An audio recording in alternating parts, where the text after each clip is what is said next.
So last night, Jon Jones and Francis Ngannou ran into each other at a PFL event. Francis posted this clip to his Twitter. He wrote he feels the pressure. Someone got to get this done.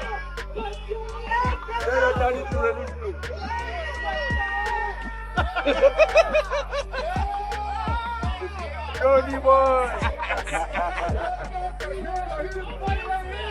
Respect. But who's not fight to happen? We're over here. We're over there. Let's get into this. You know you don't want no smoke. Huh? You know you don't want no smoke. You know I want all the smoke. You know I want all the smoke. And the one true king. With the one true king. Listen, I give you a respect for that, but I want that smoke.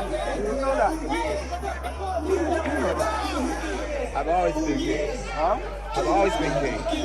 Since the day I started this. And I'm gonna die in king. In your division. In the heavyweight.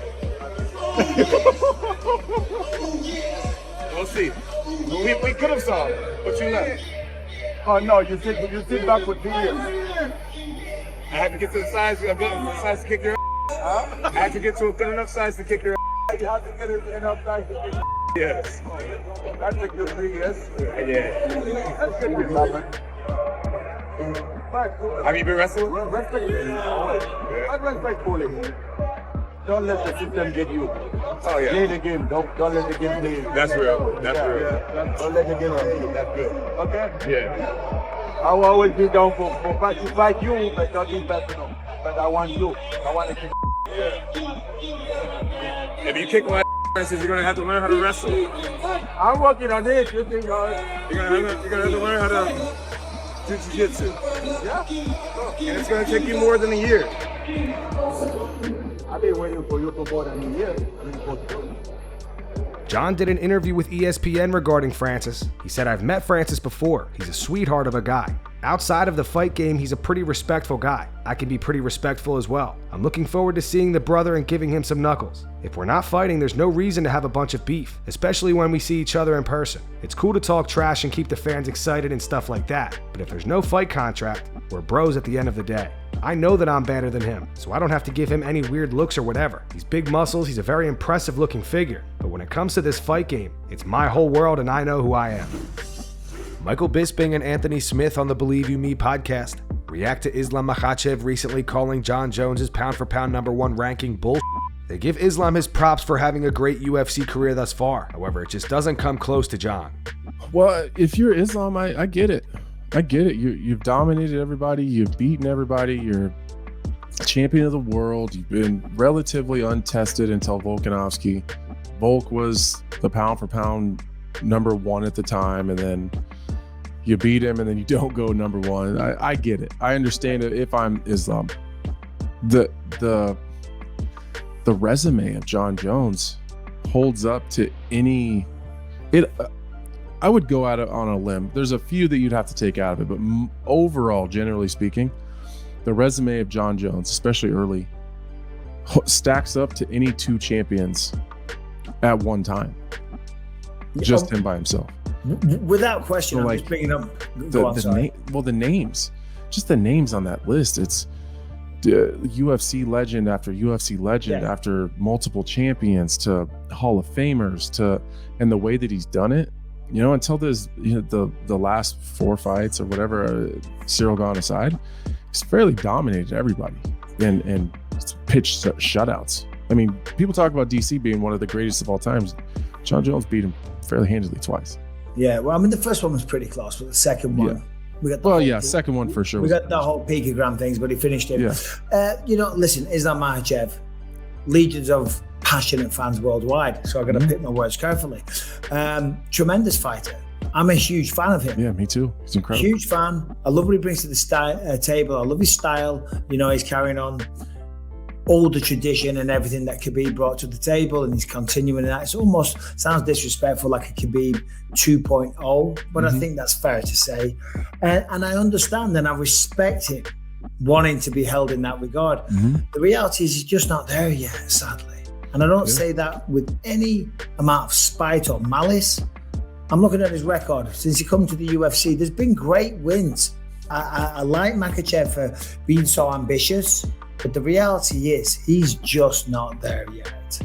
It's a time thing. He just hasn't been around long enough. If you missed our last two videos, we reported on Conor McGregor being accused of assaulting a woman in a bathroom at the Miami Heat game last weekend. Yesterday, we took an in-depth look at the footage TMZ released and came to the conclusion that this woman's story isn't adding up. At first, her and her lawyer claimed that she was forced into the bathroom by the Miami Heat and the NBA security. Then after the footage was released, which clearly showed her and Conor walking in together, her and her lawyer then released another statement saying that she claimed she had no less than 6 drinks and didn't even remember who walked her into the bathroom until actually seeing the footage. TMZ released even more footage today. Again, we can't play the footage, but I'm going to show you some screenshots. Now, according to TMZ, this footage was shot around 12:40 a.m., roughly an hour or so after this woman claimed Conor assaulted her in the bathroom. Upon the release of this footage, the woman's attorney and Conor's attorney released more statements. The woman's attorney says, "My client has always stated that there would be video of before and after. And in those videos, she emphasized that the difference in the interactions between them would be visibly noticeable. This again is another video that supports what my client has been saying and supports what she told the police since the inception of this incident." McGregor's attorney says, "While the claimant's story has changed yet again, our account of the evening has never changed. This video only reinforces our position. We look forward to the swift conclusion of the investigation." Here's some reactions to this whole ordeal from the MMA community. The UFC released an official statement on the website. It reads, "The organization is aware of the recent allegations regarding Conor McGregor and will continue to gather additional details regarding the incident. UFC will allow the legal process to play out before making any additional statements." Michael Chandler did a Q&A on his Twitter. He was asked about his thoughts on the allegations. He replied, "Very fishy details." He continued, "They are very fishy. A lot of people would have to be in this, in a very densely populated place with security cameras everywhere." Gilbert Burns says, "Thoughts? Is Conor ever coming back to fight?" And here's what Renato Moicano had to say regarding the situation on his YouTube channel. She said like she landed some elbows and she could escape of him. Again, very crazy. I don't know what's going on. I don't know what McGregor is up to. I don't know what the girl is up to, you know? I just feel it's a very bad image for MMA, my brother. Very bad image for MMA. McGregor is a star, everybody knows him, and all of a sudden he's in a polemic like that.